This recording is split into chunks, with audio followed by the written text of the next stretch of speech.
Well, we've got no stranger to Dreamcatcher Radio. We've got Audrey. Hello, Audrey. Tell us a little bit about yourself, who So you I am Audrey Dempsey and live in Glasgow. I am an elected member in Glasgow are. and I'm also the founder of one of the most used charities in Glasgow as well. Yeah, yeah. And you've been doing an amazing work up there as well. And you Yeah, chose quite a while ago, as far as I remember, you became independent and you actually left the Labour Party yeah, and became an yeah. independent councillor. Um, I think we all know the story for that, but you have just announced, it's just been announced that you've done something pretty big. Do you Yes. want to tell everybody what you've done? I have signed up to Reform and I am now officially a Reform councillor. Wow. What made you do that? Why reform? Well, do you know, I have to be really honest, Steve. I have, in the year and a half that I have been independent, a few things became really evident, and it has been a roller coaster for me, Mm, both personally and professionally. There is no place for independence in politics on mm, their own. Really is not. You don't get a seat at the table where the important decisions are made, like yeah. committees, things. You are kind of restricted to your casework. You can't even get a motion forward at the full council without somebody else supporting you, So Mm, I just felt I was doing an injustice to my constituents because, yeah, I could get the bins emptied and I could complain about potholes and try and get them fixed for them. But the bigger things in the city, mm, I just no seat at that table. So I was faced with a choice. Party politics terrifies the life out of me, and that's why I remained independent for a year and a half because the treatment I encountered in the Labour Party was absolutely horrific. And I have also seen that treatment mirrored by the other parties within Glasgow City Council, which currently are the SNP and the Greens. So I knew I wasn't going anywhere near any of those. And I thought maybe it's just time to walk away. But Reform got in touch with me as soon as I left Labour a year and a half ago. And we kept in touch over the year and a half throughout. They would check in on me, make sure I was doing okay. And I've watched very, very, very closely.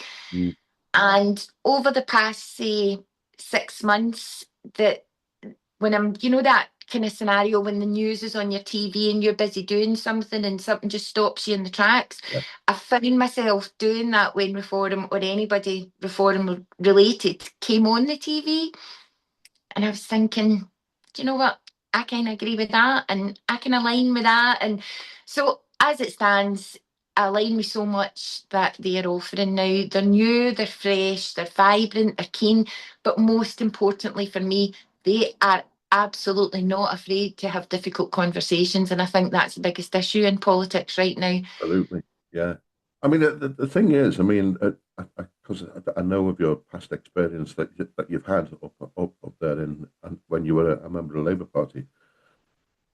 You've just announced that you've become a Reform councillor. How how are you going to deal with the backlash? Because you know what people say about Reform. Oh, it's just racist. It's right wing. They're Yeah, just yeah. How are you going to deal with that with people like that. over your head? Right over the head. I have to be really honest. When I was branded all of the above, everything Yeah. that you've just said, I was branded that for protecting my daughter who was physically attacked in a situation at school. Um, a year to the actual month that that attack happened, she went on to be sexually assaulted in a PE lesson in school. And again, it was the same scenario. And I thought, do you know what? I'm anything but far right. I'm right, but I'm not far right. Yeah, This is I just love that expression. nonsense. Yeah, I'm not far right. Yeah, I'm right. so yeah, and you just think, throw your labels. If that floats your boat and it makes you feel powerful and it makes you feel great, just keep it coming because I am not in the least bit interested and I'm not taking any of that on board because my mental health really suffered with that initially because I was just so, I was determined I need to get it out there. That's no me. I've got, friends from other countries. And I was so caught up in it and I hated the thought of anybody thinking so little of me when I'm the complete opposite. So this isn't about being far right. This isn't about race. This is about safety and stability. That is the two most important things for me. And right now, we just simply don't have them. No. So Reform are willing to recognise that. They're willing to address that. And they listen to, they listen to understand the public. They don't just listen to hear and then give them lip service. They listen to understand, and they're very vocal on the public's views, and that sits perfectly with me. Yeah. So, the backlash can come. There could be snipers on the roof the night. But hey ho, such is life, each to their own. Yeah. So, I mean, the big question is, what do you think Reform can offer Glasgow? Well, the beautiful thing for me there is that it is so new in Glasgow. And at the moment, I'm the second Reform Councillor in Glasgow. So there is nothing shaped currently for the city of Glasgow other than we need to aim for that safety, stability, and progress. So that gives us the ability as councillors who live in Glasgow and know the city like the back of your hands, that gives us the ability to shape Glasgow reform into what Glasgow needs it to be. And I am super excited about that, I have to say, really excited. Yeah, absolutely. I mean, so obviously, before you've joined Reform, what kind of things? I mean, Nigel Farage, he's seen as a bit of a demon in a lot of places. What would you say about that? I mean, have you studied what Reform's all about? Have you taken on their policies? I have looked very, very, very closely at Nigel Farage, probably mostly because my daughter is absolutely obsessed with him. She's 25 and she just thinks there's absolutely nobody like him, and her friends are all the same. And I couldn't quite understand that for that age group. But I have studied him, and I have went down rabbit hole after rabbit hole to find out about him. And he's the only politician that I can find who has followed through absolutely everything that he said. Yeah. You can't say that about any Labour leaders or any SNP leaders or any Tory leaders. They all flip-flop back and forward. He says it, and it doesn't matter how many years it takes him, he'll follow it through and he'll do it. And, that's impressive. I like people that are true to their word. Yeah, I mean, the thing I find interesting about Reform is the fact that, I mean, I watch a lot of things on YouTube and speeches and all the rest of it. There's no rhetoric, there's no repeat of what people, that they think people want to hear without giving any kind of answer at all. Do you actually think that they've considered what they're proposing, and do you think they've actually costed what they're proposing with a realistic outcome? Absolutely. I think they're very underestimated.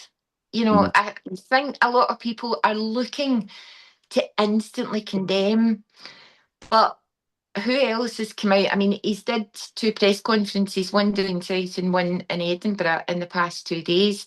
And both performances just had me, absorbing every word. And I thought, wow, he handles the press magnificently. So that tells me that's somebody who has done their work. They have, did all the groundwork. They have collaborated with the other members of their party. And again, they're looking at the country, they're looking at the people in the country, and they're saying, right, this is what they want, this is what they need. Let's find a way to do that. To me, that's what you expect for a politician. Yeah, and I mean, the thing is that you've got a brand new party that's up and getting bigger every day, as we can see. There's no way around with that.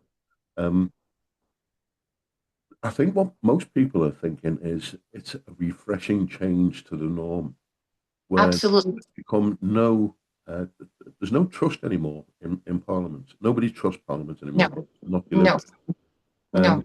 Do you think that Reform, of which you are now a councillor, are able to offer that change, that refreshing change that I personally think that the country needs? But it's true what they say in Liverpool, where I'm from, and Glasgow, where you're from. You could put a red rosette on a monkey and still get elected. Yes. Yeah, I mean, it's literally become so stale and stagnant that suddenly somebody's come along So do you think they can actually deliver, I suppose is the question. Do you think they can deliver what they said? I do. I do. I would never have stepped in to the fold if I didn't, Steve, to be really honest Yeah, with you. I yeah, think even the fact that the conversations they are having are different from all other politicians.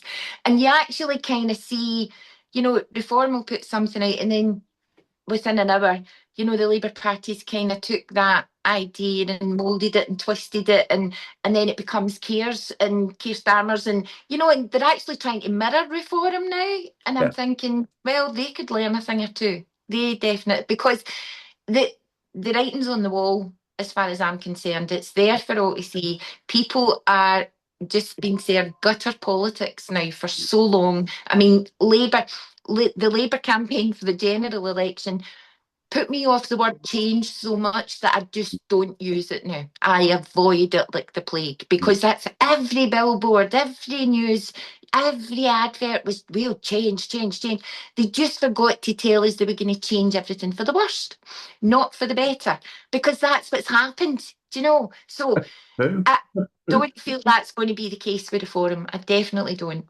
Well, Audrey, thank you so much for giving us this exclusive. Honestly, like I said, you're no strangers to Dreamcatcher Radio, and honestly, thank you for giving us this. No, And you're very oh, welcome. I wouldn't have given it to anybody else because you guys have been so loyal to me throughout the yeah, whole process. And I actually had a list of people last night that I was saying, right, I need to let them know, and I need to let. yeah.